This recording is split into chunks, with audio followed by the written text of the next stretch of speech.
To be clear, I was not saying that plus-size actors shouldn't play roles like Carrie. I actually think they should. We need all kinds of representation, including stories that show both positive and difficult experiences. What I was trying to say is that people often forget Carrie is only 16 years old. That's a lot to ask of a teenage actor. It's not just about pretending to be bullied for a role. Many actors have spoken about how playing emotionally intense or traumatic characters at a young age affected them, and some have said they internalized those experiences. That's my concern. Because of that, I don't think a completely book-accurate version of Carrie should necessarily be played by an actual teenager. I have no problem with a plus-size Carrie. In fact, I think that perspective could make for a powerful story. My concern has never been about body size. It's about protecting a young actor from the level of cruelty that can come with playing this role. Another thing people often forget is that the novel was written in the 1970s, and beauty standards were very different. Book-accurate Carrie isn't necessarily as large as many people imagine today. She's treated as though she's unattractive and overweight, even though, by today's standards, she would likely seem fairly average. The bullying isn't only about her appearance. She's ostracized for many reasons, including her upbringing, her mother's abuse, her social isolation, and the way she behaves because of everything she's been through. That's why I think this role should go to someone who's older and more experienced. An established actor is more likely to have the emotional tools and professional support needed to separate themselves from such a psychologically demanding character. Now I want to talk about Mike Flanagan's upcoming Carrie adaptation. If you showed me the first images without telling me what they were from, I probably wouldn't have guessed they were from Carrie. If almost any other director were making this adaptation, I'd probably be worried. But because it's Mike Flanagan, I'm willing to give him the benefit of the doubt. His work has earned that trust. I've also seen people criticizing the idea that each episode will introduce a different character with psychic or supernatural abilities, saying it sounds like X-Men. Honestly, that's not an unfair comparison. Stephen King's stories have always featured people with extraordinary abilities, and many of those stories are connected. Dr. Sleep especially leaned into that idea. You don't have to like that creative direction, but it is very much in line with King's larger universe.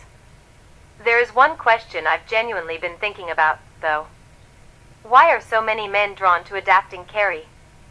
Out of the 4 major adaptations we've had, 3 have been directed by men, and of course the novel itself was written by Stephen King. King has talked about struggling to write Carrie because he felt he didn't really understand teenage girls.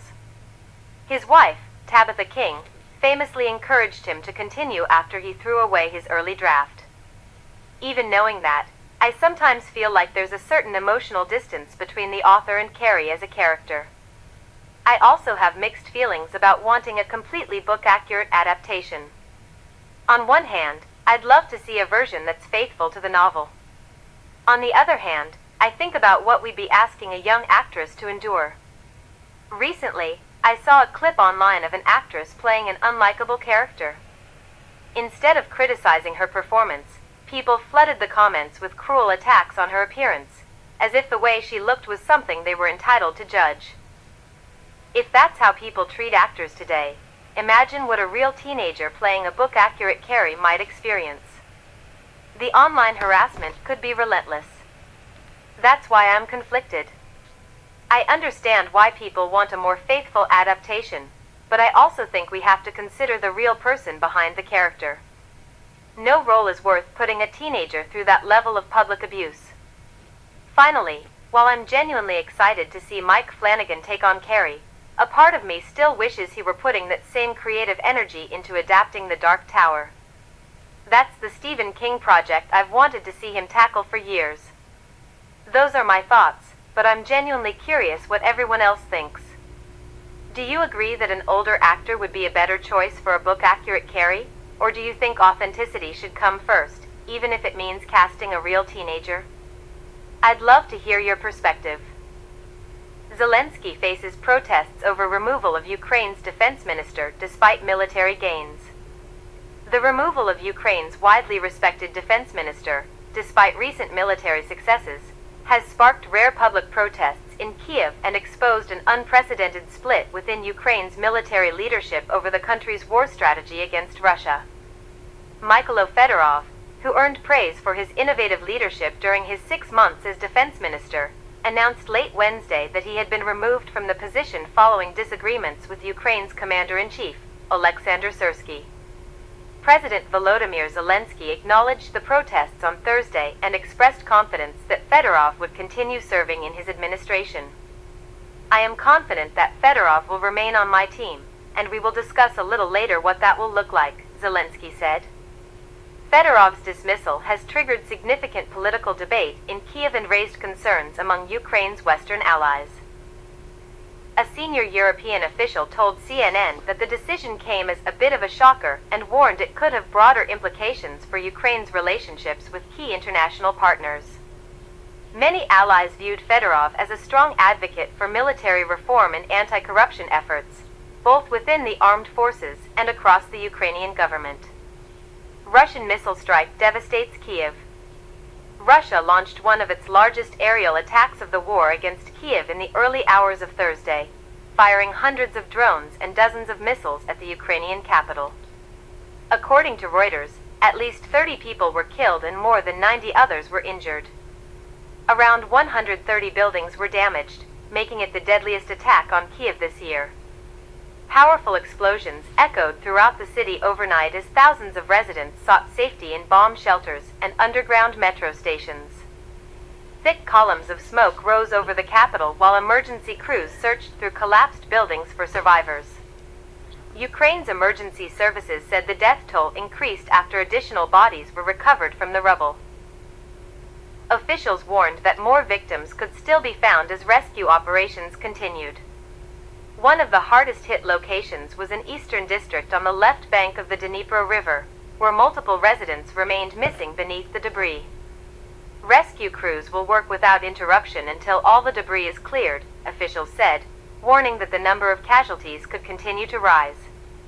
President Volodymyr Zelensky cut short his visit to Ireland and returned to Kiev following the attack.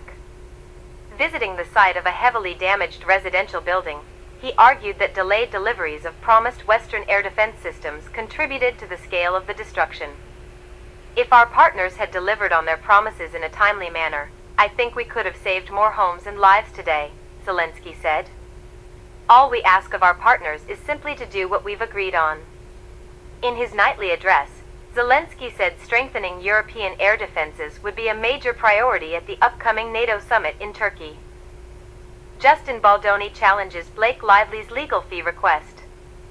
Justin Baldoni's legal team has challenged Blake Lively's request for more than $8 million in attorney's fees following the surprise settlement of their legal dispute.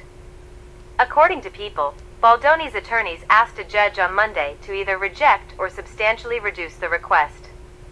Lively argues that the legal fees were necessary to defend herself against Baldoni's defamation lawsuit stemming from their conflict surrounding It Ends With Us.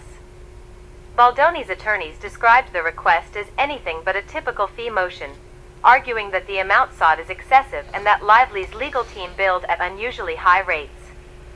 Iran threatens regional infrastructure as U.S. military operations expand. Iran warned Thursday that it would target all regional infrastructure if President Donald Trump follows through on threats to strike Iranian power plants and bridges, as U.S. military operations inside Iran continue to expand. Military spokesman Ebrahim Zalfagari said Tehran's response would be more severe, wider, and more destructive than ever, according to Iranian state media. Zalfagari also declared that Iran would not allow the United States or any foreign power to interfere with the Strait of Hormuz, describing the strategic waterway as an unbreakable red line. The latest exchange of threats marks another escalation in tensions between Washington and Tehran, raising concerns about the potential impact on regional security and global energy supplies.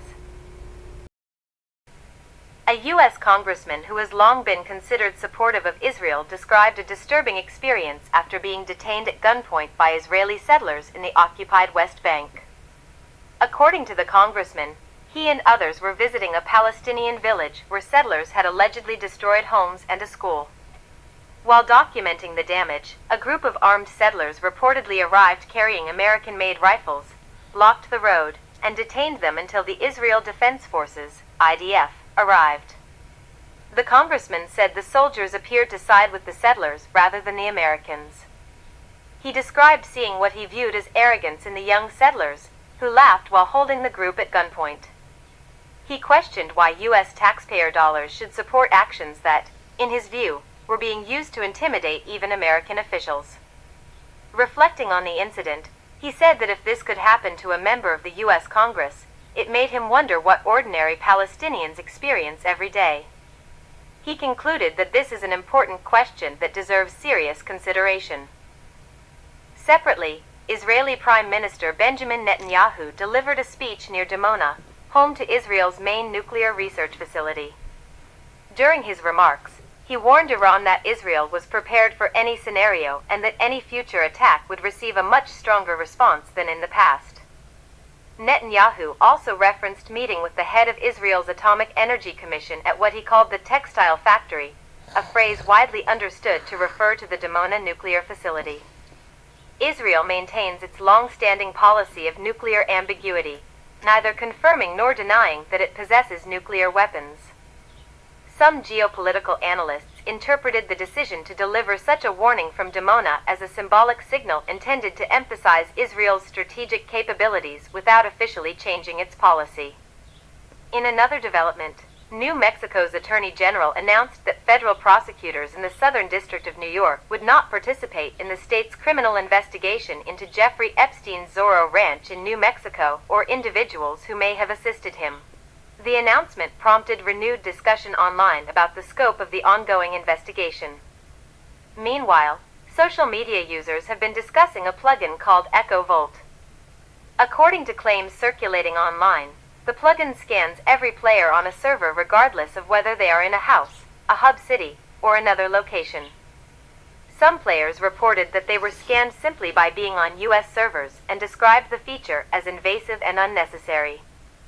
These claims have circulated widely online, although their accuracy and the plugin's capabilities should be independently verified.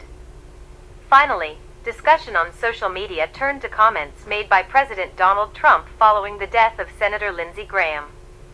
Online speculation has offered numerous theories about the circumstances surrounding Graham's death. However, speculation alone does not establish what happened. Any conclusions should be based on verified evidence and official findings rather than unconfirmed claims shared on social media.